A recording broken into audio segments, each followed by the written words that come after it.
Welcome, everybody. Welcome one more time to this reverse engineering conversations with none other than Heather. Heather, thank you so much for being here. Really grateful for the time, for the energy we about to share together.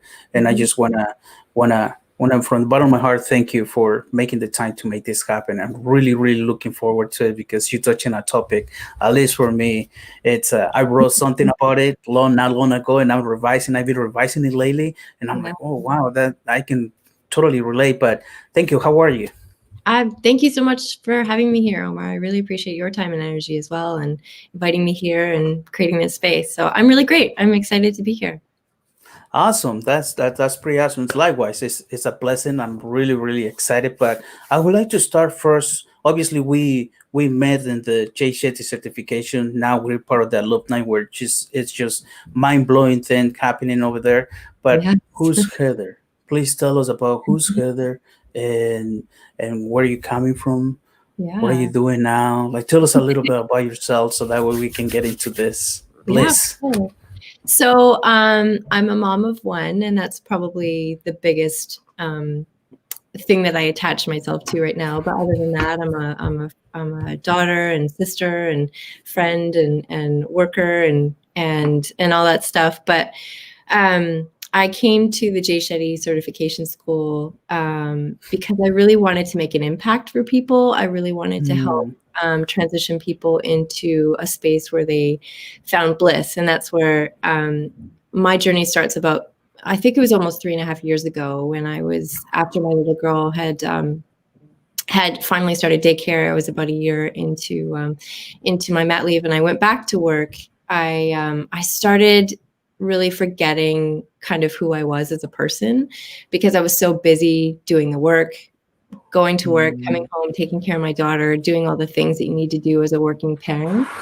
And yeah. it was about a year after I went to work, and I was really not in a good place. I suffered from Hmm. depression and suicidal thoughts when I was a teenager, and knowing that I was able to really recognize that was coming. It was like a scary monster lurking in the background, and I just knew I didn't want to have that happen again. And so I started doing Mm. little things to help me kind of snap myself out of there before I actually had to go get professional help. So yeah, and I really feel like Wow.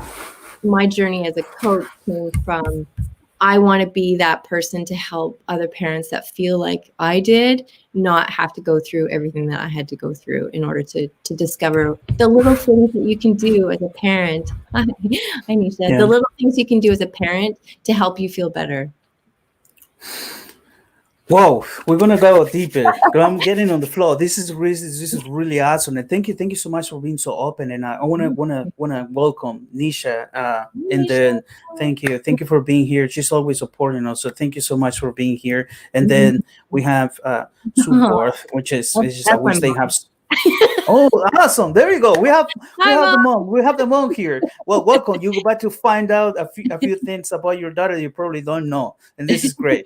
I'm really excited. Thank you so much for being here. And people is showing up, and this is really cool. I'm really happy, really grateful for everyone being here. But you touch very crucial topics Mhm. because oftentimes people think that we as a coaches we just it came out of the blue. Like I want to be a coach. Mhm. And what I oftentimes tell people, I'm like, we got to go to a transition. There's Mhm. a reason why we wanted to be a coach. And in Mhm. this case, you mentioned that you were in a place where you weren't even yourself. You didn't even recognize yourself as a No. person. Mhm. You didn't even know. I want to dive deep or a little bit into that because I can relate today. There Mhm. was a time where I wouldn't say like as a person, but I didn't know many things. I kept asking myself. I'm always asking questions about myself, my reality, and what's happening Mhm. around me. But I was always asking, how can I figure things out? What is going on? Where is this coming from? Why Mhm. did I feeling this? Why why is only me? We always blame ourselves. But Mhm. how do you come out of it from that particular transition? Or you trying to figure it out yourself, or you didn't even know who you were as a person? Mhm. For me, Omar, it really came down to the transition into parenthood. For me, wasn't an easy one, in the sense of I Mm, felt, and this might be a bit dramatic, but I actually felt like for a long time I was grieving the old me, because mm, uh, I was always really fun loving. I was always really social. I always really was out there talking, like, I was just out there. I was having fun. I was doing my thing. And then when I became a parent, I really lost that sense of self, because now I had this little person that I had to look after, and she needed me for everything. And so I was like, okay, well, who am I now? And so for a long time, I grieved that old me, because I felt as though that old me needed to die. And that's where I went wrong. That's where mm. I started really losing who I was as a person. And so, as I was mentioning, when I went back to work, I had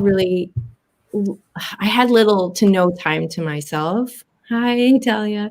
I had little to no time for myself. I was working 8+ hours a day. I had really long commutes.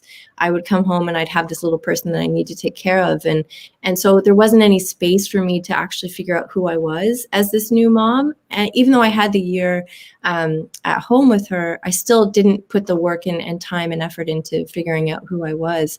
So it was a moment that I definitely remember. I was on my long commute home and I broke, and I completely just broke down, and I just needed to figure out a way to. My daughter deserved a mom that was enjoying life.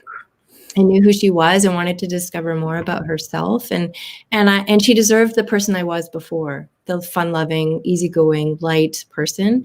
And so I demanded myself take the time to figure out who I was now as a mom, as well as incorporating the old me. Yeah, it was a powerful day. I remember it very clearly.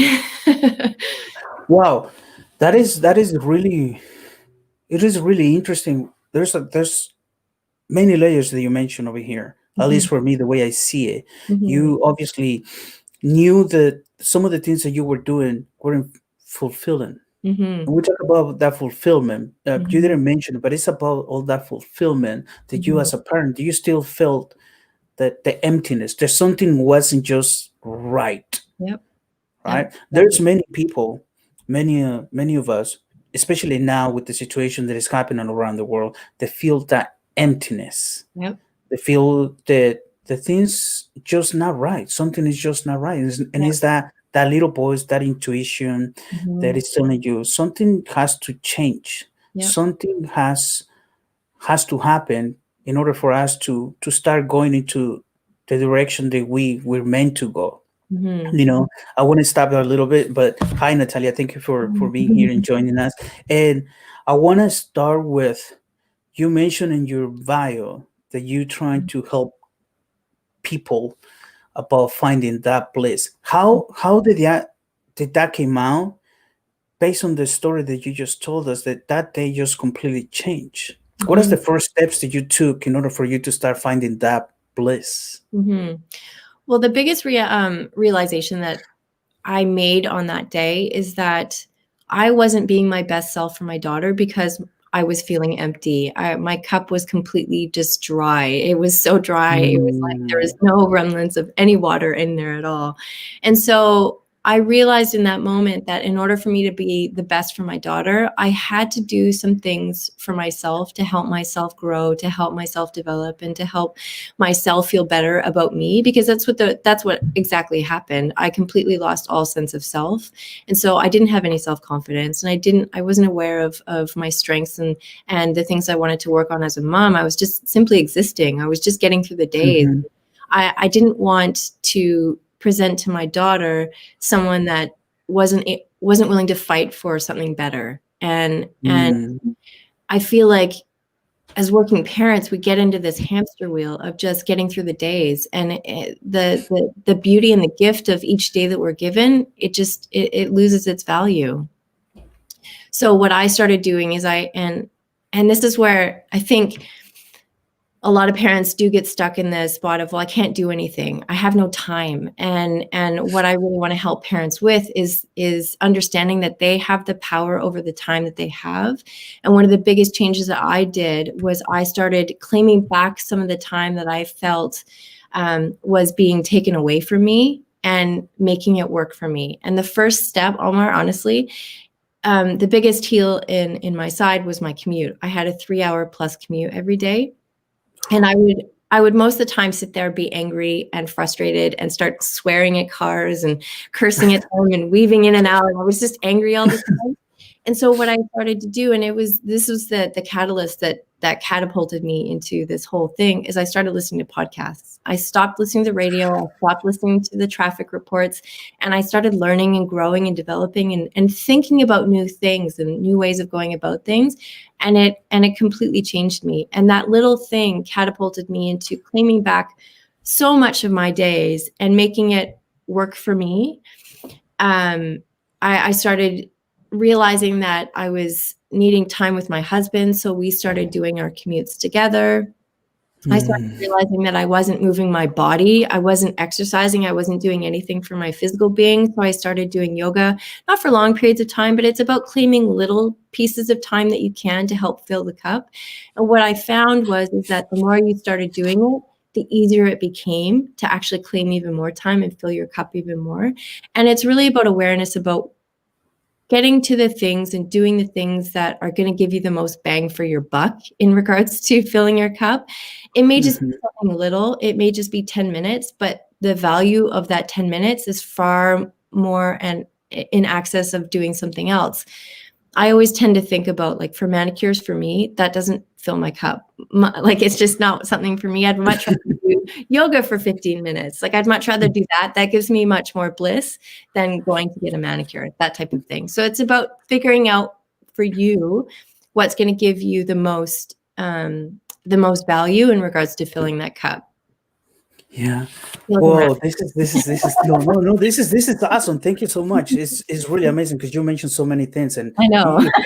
you just got me. No, this is brilliant. This is you just got me high. A beautiful say, Heather. Kelly's another colleague from the JSHET certification. And Nisha said that it's so true. It all starts with self-compassion and self-care. And I want to stop here before with self-compassion and self-care. And for you, I think the first step it was the acceptance. I often tell people you have to accept where you are right now. There's nothing you can do about the past. There's many things you can do about the future. But in order for you to change that future, you have to change the present. You have to start changing the now. And it's that acceptance that you became aware. You mentioned the second thing is become aware, be aware of the things. And you making the switch from a long commute, people, it's true that we hear very often that people, I don't have time, I don't have this. But when you edit your day, you make that realization of, I'm commuting for 3 hours. What can I do in 3 hours? And for me, it's like, I don't commute that long for that long commute. But if I was commuting, I'll always try, whenever I'm walking to the gym, I'm like putting my headphones and listening to things that for me, I like it. I'm a junkie wonder. I always tell people I'm a junkie wonder. I'm always listening to the next thing and just listen to the next podcast, the next video, things that is gonna like give me some like nutrients to my brain so I can comprehend better life. Now you keep mentioning Bliss. Before I dive into it, I wrote a poem, and the point is like, in my mind, there's many plays and tricks to find my bliss. And when I wrote that, for me, I was in a state of mind that when I get in that flow, me personally, I really enjoy it. I like it. And I try to be there for as long as I can. Sometimes it's really challenging to stay for as long as I can. But when I'm in writing, it's that bliss that for me, it might not be the same. So what does bliss means for you? So bliss for me is, if you think about your emotional baseline, kind of where you sit at emotionally speaking, just in the regular moments when you're sitting around watching TV or reading your book, or it's that baseline of emotions. And so what bliss is to me is about raising your baseline of emotions to a higher level. So when the highs and lows that are going to happen in life happen, you return to a higher baseline. And what that means is you have more enjoyment, you have more fulfillment, your overall feeling of contentment is much higher than Mhm. at a non-bliss level. And so when the highs happen, they're even more exciting and even more amazing and even more happy. But more importantly, when the lows happen, you have the right tools and you have the right understanding, awareness that things are going to be okay, and you return back to that bliss baseline at a much quicker pace. And so for me, it was all about having the tools and awareness and knowing the things that are going to help me bounce back to a more even state and a better state more often. For me, it was things like meditation and journaling and moving my body. Like the more I did those things, the more I was able to, in those low moments, and they still do happen. I mean, it's life, right? It's reality, but it's about bouncing back quicker. And that's what bliss is to me. It's not about Mm. euphoric big thing. It's just literally about, in the everyday life, you are feeling content and fulfilled and happy. Awesome. This is really good because I do completely relate with you Mhm. on regards of that state of mind and having that. It's that bliss that you can only feel. Mhm. It's not something that you can buy. Go in the supermarket. Hey, give me a couple ounces of bliss. Yeah. That would be great. That would be awesome if that happens. I'll Yeah. be honest with you. That would be really magic if it Yeah. can happen. Maybe Yeah. someone can make it happen, but that bliss is just talking about finding fulfillment in the little things. You mentioned that you don't find, like for example, you don't find fulfillment in going to manicure, Mhm. and you find fulfillment on maybe doing exercise or yoga. And oftentimes, like me as a personal trainer, I tell people, if exercise it's it's making you angry, Mhm. you just try to do something that is making you feel at peace. Mhm. Maybe some people like to go to the hair salon, maybe they go in the manicure. We have a different choice, and I always tell people it's like it has to be what you like, Mhm. not what I want, not what Heather wants. Yeah. What do you like? And I think everything starts there. How do you start finding what you like and what you enjoy, and what point of your or this phase that you've been in 3.5 years did Mhm. you start noticing what do I like, what I don't like? I think I started noticing as soon as I started learning. As soon as I started learning and exploring self-development. I think I saw you say this the other day. It's just something that you have to do all the time. Like you Yeah. just, I'm just craving podcasts and books and hearing people speak and talking about this stuff. Like all I want to do is talk to people about this stuff all the time. So Yeah. instantly I started understanding, okay, I think this is something that resonates with me. And then I started trying new things. I had never, prior to 3.5 years ago, if you had said, Heather, I think you need to meditate, I would have been like, yeah, right. That's for crazy people. I'm never going to meditate. I had a whole bunch of like yoga friends, and I would always make fun of them. I was like, oh, I'm never going to Mhm. do yoga. And now it's just what I found is that, and what I think a lot of working parents just end up having is they don't have the time for that self-exploration. They don't give themselves the time because all they're attaching themselves to is that parental kind of label. And so it is really about self-discovery, and it's about trying new things, and it's about putting yourself out there and realizing that if you try something and you, like you said, if it really doesn't feel good, then try something else. I think my sister, who's actually watching, she and I actually started a group on Facebook together called Connecting to Bliss, and she calls herself the resident Mikey. She'll try anything to find that bliss. And that's Wow. what we've been doing. Like we've been just trying out all these new things and whatever resonates with you. But what I really want to do is encourage parents, working parents, to give themselves the space to actually figure out what fills their cup and what gives them that higher baseline of emotions. Yeah, this is really amazing, and it's great that you're doing all these amazing things. Like you there's two times you already mentioned how important for you is having someone else and supporting each other. You Mm-hmm. mentioned at the beginning that your husband, you started to connecting more with your husband, getting that connection. Right now you mentioned your sister. So it Mm-hmm. seems like in your end, that particular part of your life is really, really important. It's something that for you it brings you into a more of of better self. Like it helps you elevate. I always tell people like find things that help you elevate. For Mhm. you, obviously, finding your tribe. You Mhm. you you just mentioned that you're trying to find your tribe. I always tell people you are the average of the five people you surround yourself. That's something I read, and at the beginning of my personal development, when I read that, I say I got to do something. I Mhm. really got to do something. I didn't know what, but I'm like, when I did the whole edit it, I'm like, I have to change. This Mhm. is no way. Like I'm going nowhere, and I'm Mhm. so grateful I did the changes. Some of those changes are were very crucial and were Mhm. painful. Mhm. Mhm. And for you, it seems like change is something that you crave in. But how have you been making the transition when it comes down to it's I wouldn't say the right decision, but even though it's gonna be painful, you had to do that.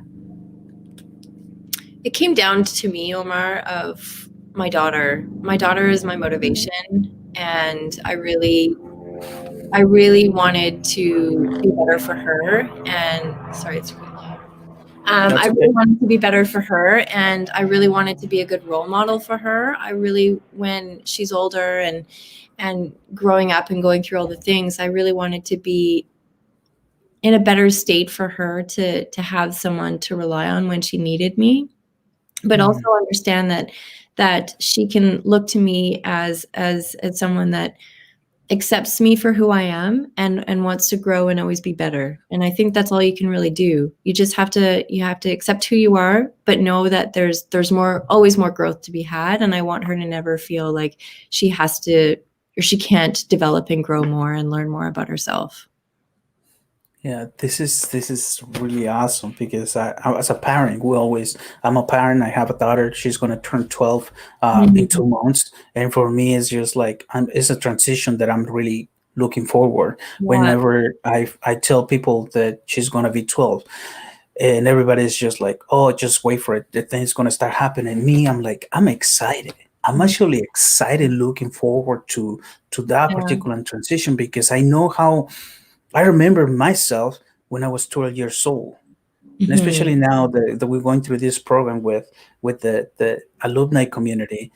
It's Mhm. just like for me, I'm like it's so vivid those Mhm. memories that I'm Mhm. like now I have better tools. And you mentioned that you have now tools that you can support your daughter. How old is Mhm. your daughter, if you don't mind me asking? She's 5. She's 5 years old. That's really amazing. And you only have just one kid, just one Okay. daughter. Yeah. Oh, nice. That's Yeah. pretty awesome. Well, it is really incredible all the things that you're doing.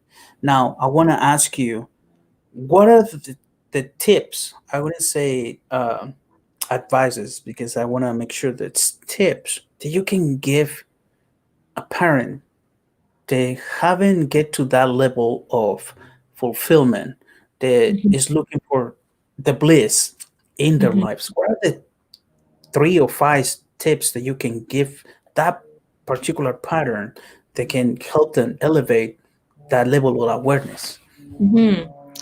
Um, I think number one is realizing that you want more, and that you want to do the work. I think that's the biggest thing is to kind of accept that you want to do the work and that it's going to feel icky and it's going to feel hard, but at the same time, it's for the greater good of you and your child.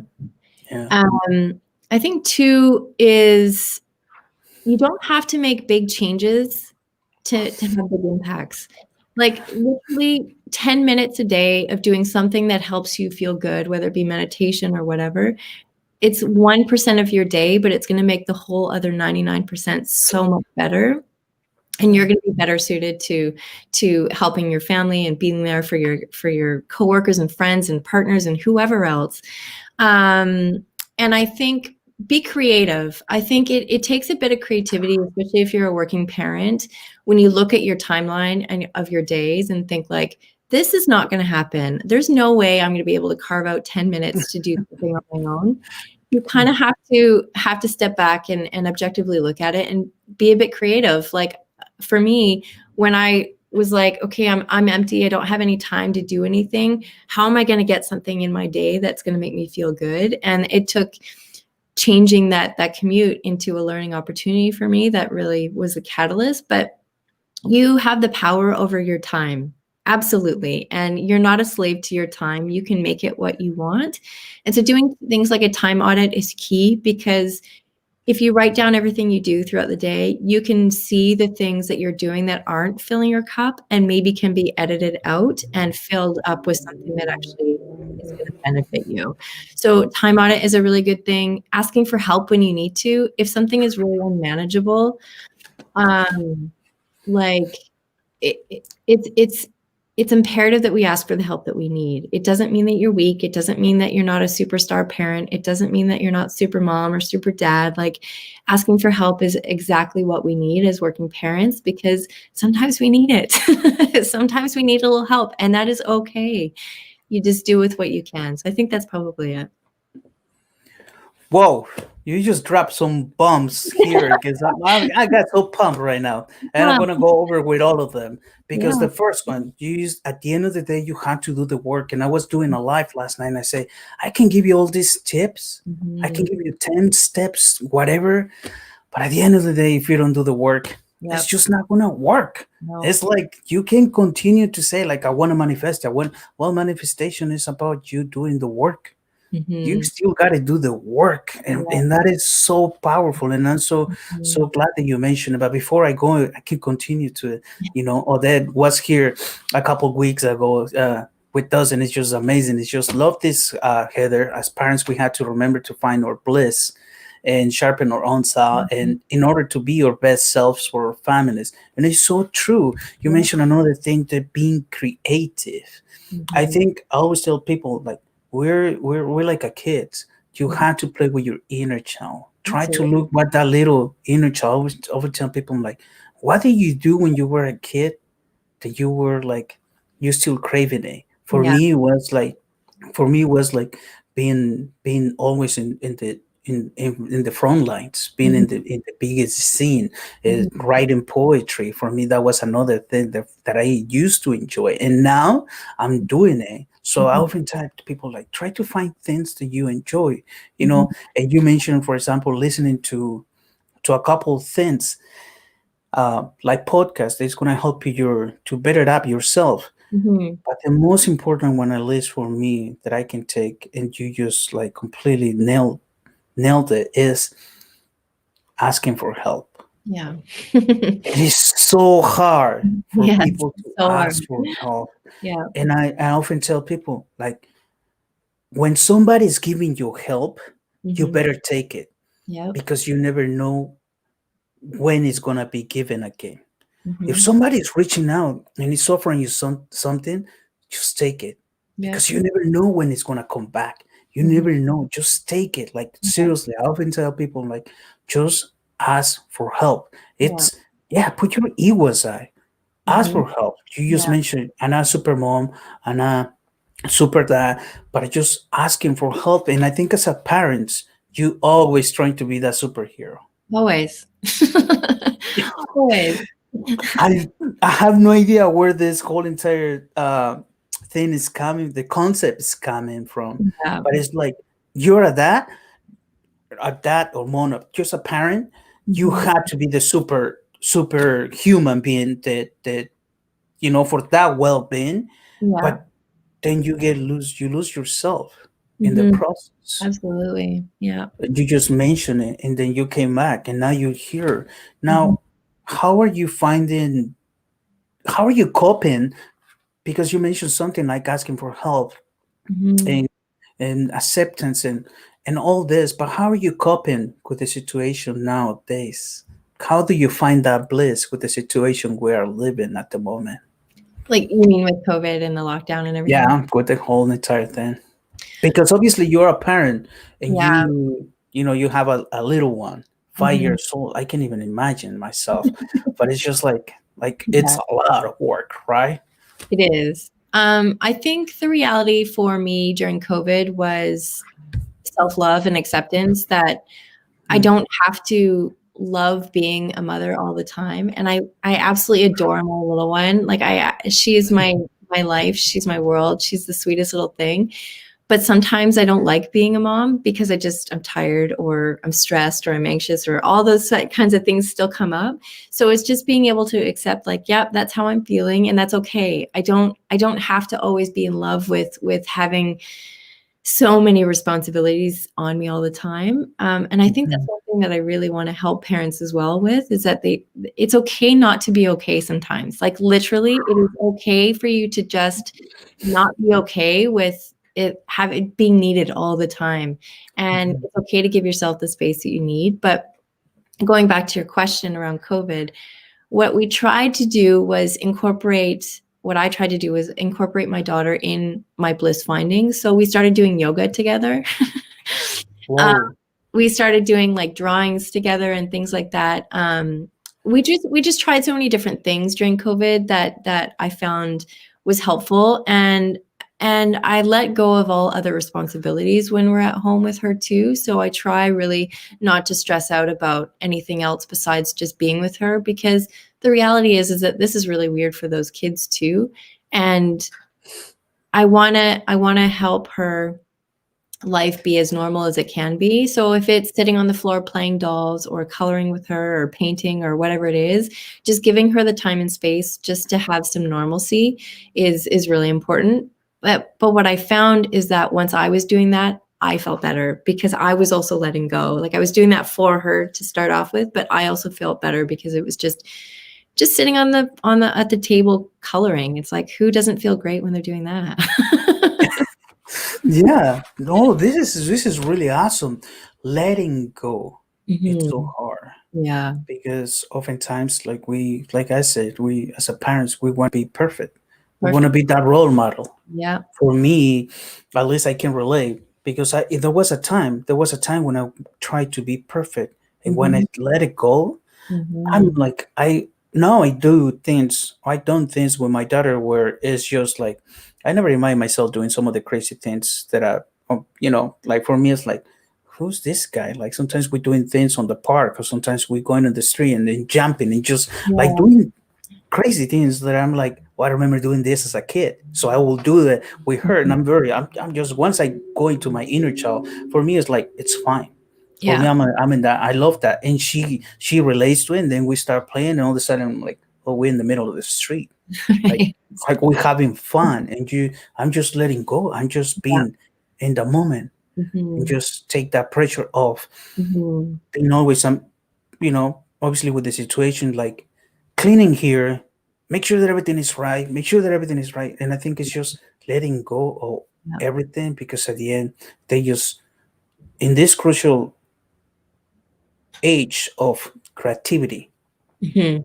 and when we add so much restrictions based on the things that we were raised, Mhm. that's when everything's happening. And before we continue, wanna make this because this is something that you mentioned obviously and this BJ Simpson said. This is so true. When my family was busy with all four of us in soccer, I got more things done because I scheduling it. Mhm. Now that our kids are grown, I find that I'm not getting half as much as done now. I need to schedule time again. So obviously, your schedule, your time is really, really, really, really, really important, right? So it's really crucial being on time. Now, you're obviously in the coaching industry now. Mhm. How do you get involved into the coaching? What is the thing that happened within yourself that said, this is what I need to do. This Mhm. is my calling, right? Mhm. Because for me, it's my calling. For me, it's like this is it. Like I'm in my element. This is Mhm. my element. Like I can continue. I can be here for 2-3 hours, no problem. Last night I spoke to myself for 1 hour till I'm Yeah. like, oh, it's 1 hour already. I gotta go, guys. Bye. So for me, this is my element. Like I'm like Yeah. always helping. This is my calling. Yeah. So for you, what is it like? What inspires you to become a coach? Mhm. In one of my other lives, I was a trainer and a product development manager for a fairly large company. And on my last day with that company, they had kind of a going away. And I remember standing in front of the 70 plus people that I was helping at the moment. And I was just bawling my eyes out. And the last thing I said is that I just want to make a difference. And that resonated with me. And I to this day remember it, because that's all I really wanted to do for them. And fast forward throughout the time, as I mentioned, about 3.5 years ago, I started doing this self-development and learning and growing and things like that. And my sister and I started a group because we really wanted to provide a space for other people to learn this stuff quicker than what we learned it. Yeah. I feel like I should have known this stuff before, and I want to give that information to the people that need it before I needed, like before at an earlier stage than when I did, before they get to that stage where they're feeling that depression and everything looming and all that sense of just being overwhelmed all the time. So we really wanted to create a space for that. And then I started doing with the work that I was doing before. We did a conference, and I did some public speaking and training. And a lot of the training that I did for that conference was just this stuff, just this like self-care, self-development, taking time for yourself, making things priorities in your life, getting to understand what actually feels good for you, all that type of thing. And as soon as that conference ended, I was like, oh my God, this is what I have to do all the time. Like I need to figure out a way to help people and figuring this out. And I actually had a friend that was a coach, and I talked to him a lot about what he does and that type of thing. And it kind of just slapped me in the face and was like, no, this is you, Heather. Like this is absolutely and everything that I've gone through in my life has led me to this moment. And I just needed to do it. So yeah. I just want to make a difference for people. I want to help people as much as I possibly can. Yeah, no, this is awesome, and me personally, it's truly remarkable. Now,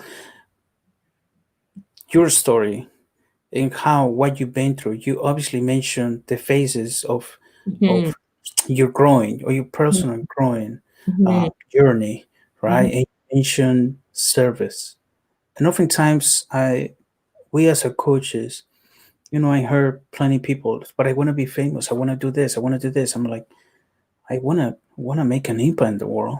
That's my bliss. Like that for me is like me. I want to be able to create an impact and just finding that purpose. Like I said, it's just like me. This is my bliss. This is my element. You found out that you've been in the speaking. Like after that speaking event, you're like, I need to do this. Like this is something. This is like it's that bliss that I often tell people. I'm like, you have to find that. You just can only feel it. Once you do it, you're feeling it, crave it, like feel it. So that way the same thing is with pain. Feel that pain. It might not be the same, but you know what it feels pain. And ask yourself, do you really like that pain? Do you really want to go again for that? And if you like it, that's okay. Just understand that it's not going to be very pleasant, right? But before I continue, there's a couple comments I want to catch up on the comments because it's really cool. So Alejandra is here. Thank you for being here. And I have no children, but my respects to all parents who have to balance parenting and self-care.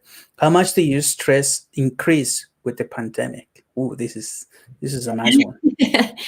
Yeah, I mean, I think the reality with my stress and the pandemic is it goes in waves. But the biggest reality with it is that I have to be more demanding of doing the things that I know are going to help me. And I've involved my family in those things. So it's funny, my husband, bless his heart, he'll be like, I think you need to go meditate.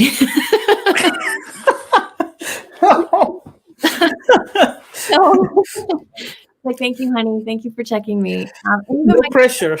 No, but it's good though. Like, because it is sometimes when you get in those spaces, you just need a gentle reminder. He's coming at it from a very sweet place and caring place. But the stress during the pandemic has definitely gone in waves. I have four elderly parents, and the biggest stress I have is keeping them safe. So I'm managing it. Again, it's one of those things that I just have to really do the things that I know are going to help me. And it's unapologetically just, I can't deal with anything else until I do this first, because that's going to set me up properly and make sure that I have the tools to deal with the stress that I have. Yeah. Thank you for the question. No, no, this is really brilliant what you just said. Like I had to take care of myself, and you've been emphasizing it throughout this whole entire talk. Mhm. I had to take care of myself before I can help others. I oftentimes tell people, how can you give something that you don't have? How can you give love to if you don't have it? It's Mhm. like me asking you, I need $2,000, Heather. You like, I only had $1,000, Omar. Well, I need 2,000. How can you give me something that you don't have? That's the best thing. And you continue to say it's not selfish. And I'll tell people this is it's really true what you just said. And you use nailed it once again. It's just like it's not selfish. At the No. end of the day, we had to take care of our mental health. We had to take care of ourselves before we can help others. It's really, really crucial, and I'm glad you emphasizing it throughout this whole entire Mhm. talk, because for me it's crucial to let people know that this is not just for parents, by the way. And I think that your uh, Leah says what Heather is talking about isn't limited to just parents, for Thank sure. you. And it's true. This is not just for parents. This is for we're talking about the whole entire self-care and well-being Yeah. of every single person, regardless whether you're parent, you're not parent. It doesn't matter. You have to take care of yourself, and I'm so glad that you keep emphasizing that. Thank you for sharing it. And once again, you know, this That's is what like we there you go. share. So this is the Mikey. This is the Mikey. This is a little bit of this is the Mikey connecting to Bliss, and I can say that my stress was insane, but until July. That's really interesting. Mhm. When this all started, I was deep in a program that really helped me, but July got lazy. Okay, Mhm. well, that is really really interesting that you mentioned a couple times in a different way. Mhm. And I love it because you mentioned ups and downs and you mentioned waves. Oh yeah, The ups and downs, and then you mentioned waves. It's the same thing. It's absolutely. just that thing in between the line. And for Yep. me, I love it. I love it when we use concepts that are at the end of the day, it's the same. You can name it however you want, but Mhm. there's the process. It's Mhm. gonna be ups and downs. It'll be Mhm. brilliant if it will be a straight line. Just oh no, that'll be great. For the self care will be just like I'm taking care of myself. I'm just gonna be, you Reality. know, yeah, that would be great. That would be great. But I think it's just like realizing, just like what Leah is saying, when I realized what's happening, I started to work again, and it really made a really huge difference. I think it's just realizing it. Oftentimes, it's just like we think we did something work, we're going into the next thing. Mhm. And for you, you always going back to the things that work. How are Mhm. you how are you able to make that a habit? Because for me, it's just like you are just like an autopilot. You're just making it happen. You just like automatically just like put it right in front of you. You're like, I can do this. How are you able to execute that in such a really fast pace? Creating habits is it's something I focus on a lot, because as adults, changing behavior is one of the hardest things we can do. It honestly is. And so what you need in order to make a habit actually stick is you need to always remember the why. So when you're talking Mm, about creating a good habit, you have to really focus on what that habit is going to give to you, whether it be health, whether it be joy, whether it be fun, whether it be whatever that habit is going to give you. You need to focus on that all the time. Not just when you're thinking about what you're going to do, but you have to take the actual activity out of it a little bit and focus on what it's going to get you. And you have to remind yourself of that in those moments where you're just like, I don't want to do this. I don't want to get up. You have to remember, okay, no, doing this activity is going to give me joy. I need to get up and do that because I'm going to have that joy at the end of it. You need to schedule it. Absolutely. It's one of those things that if it's not in your calendar, it does not matter to you. Thank you, Jay Shetty, for that. It is absolutely reality. If you want to actually have some habit or behavior change, in order for you to get it done, you have to schedule it. Our lives are not as easy as we can just be like, oh, we'll do it. And our subconscious mind will always convince us not to do something because it's new and changed and is uncomfortable for our unconscious mind. And it's a master of stories. It's a master of convincing ourselves that we don't actually want to do it. And for me, it just comes down to remembering the why. Honestly, I think that's the biggest thing, is just remembering that if I take the time that I need right now, the benefits of that are far outweigh the uncomfortableness that I have before I do it. And just like anyone going to the gym, you always dread going to the gym. But by the time you get there and you're done, you're like, that was amazing. I need to do this more often. And it's like, yes, you just need to get up and do it. And remembering the why is key. Yeah, and I think it's really crucial what you just mentioned, like making the time for it, and obviously, like I say, follow through it, right? Mhm. But you need to know the why.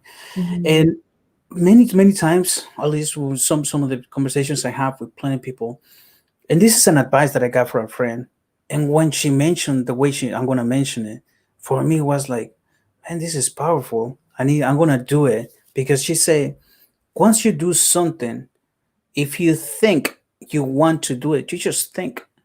Mhm. But if you know why you want to do it, it Mhm. doesn't matter what. Yeah, Because if that's really what you want, you're gonna follow through. Like, absolutely. you're gonna follow for it, and Mhm. you're just gonna do it because Mhm. that's what you want. But if you think you want it, then you just don't want to do it. You're just like, whatever. But Yeah. if you really want to do it, you're just gonna go through that process, Mhm. whatever it is. It doesn't matter whatever it is, So it is really, really remarkable to hear you talk about this whole entire bliss, Mhm. this whole entire tips, wisdom that is like you've been like hiding it for so long. I don't know, like you like literally, it's mind blowing. Like you hiding it. Why are you hiding it? That's my question. Why are you hiding all this wisdom? Why are you hiding it? Like literally, it's mind blowing. Why are you hiding it? You No. hide it so well. Why do you think I'm hiding it? You hiding it. No, what I mean by hiding is just like, I think people needs to hear more this message. I think Mhm. your message that you've been stating in this whole entire like conversation is really powerful. I'll be honest with you. Thank I you. think it's really very, very unique. You Mhm. have a lot of wisdom. You Mhm. said a lot of things that are hidden, like I call it hidden between the lines. Mhm. That it resonates a lot. At least for me, it might be that we're in the same journey where we obviously doing so many things, but it's like you your message is so powerful and Mhm. so very well defined that I think it's great that you're sharing it, because I see you in social media, so how active you are in social media, how you're sharing it, and you're Mhm. just not afraid. You obviously created a group Mhm. for me is like you created a group with your sister where you are helping people. Mhm. What was the reason behind creating a group, and especially with your sister? I think that's magic.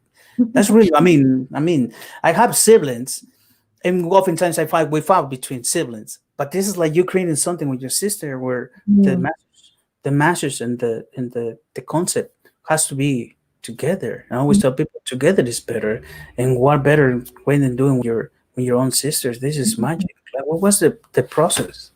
Well, my sister's a mom too. She has two little girls, and so we really No, kind of connected nice. in the same journey of, we realized that we both were forgetting to fill our own cups, Mhm. and I think it was, yeah, we just really connected around that, and we started doing our own self development and self journey, and she and I both were like, why is this message not more readily available to people? Like, I we were like, why is this hidden under a rock for not everyone to understand?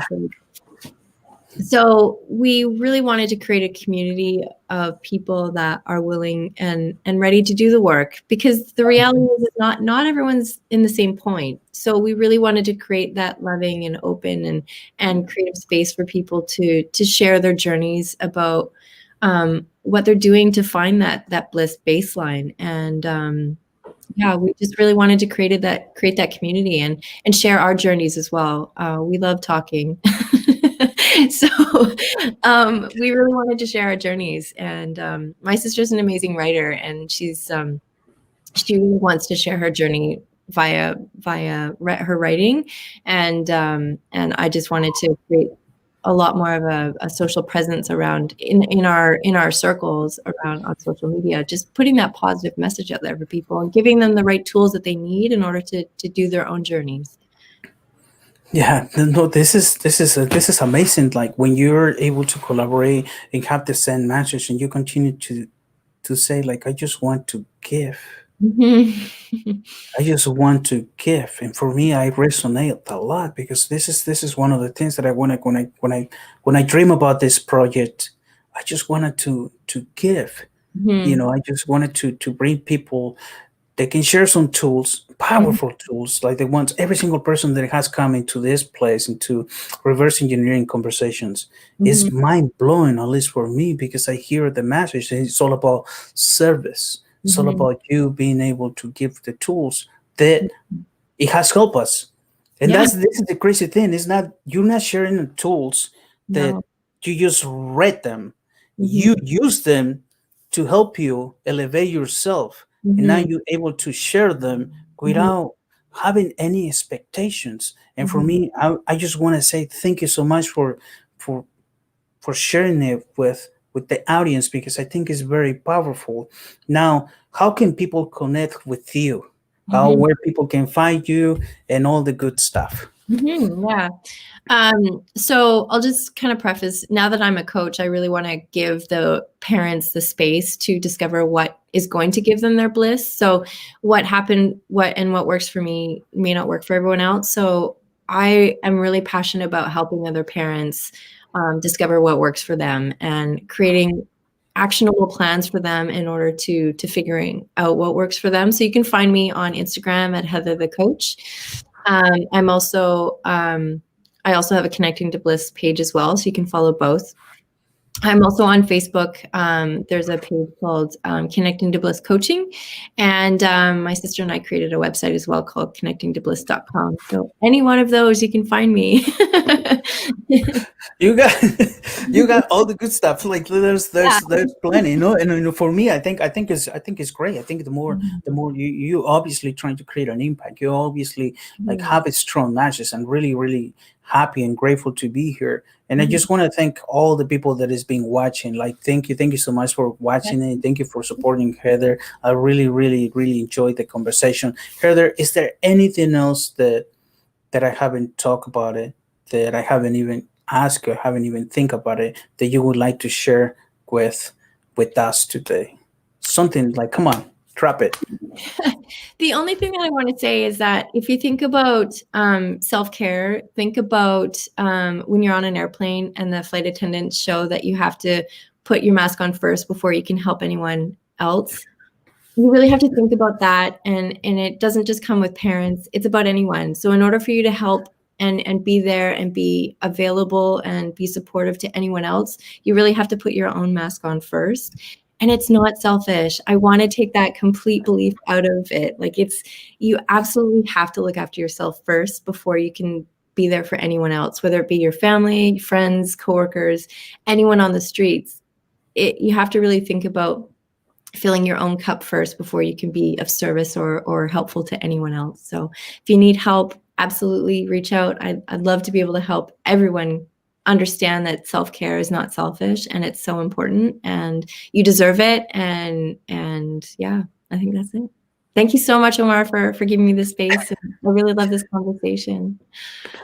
Thank you so much. You got me really high. Like every single person that comes into this place, like I get into this flowing. That for me, it's like it's it's it's very unique. I really enjoy it, and thank you so much for helping me elevate to get to that level of energy Mhm. because it's not that easy. But when I feel it, like I said and I mentioned it, I just want to stay there because it feels so good. And I want to thank you because you're really all the things that you mentioned are things that are just like mind blowing. But more than mind blowing, they are easy steps. Mhm. It's not you telling people just go and do this and just your life is going to change. You got to do the work, but those are really easy steps. And you continue to say self care.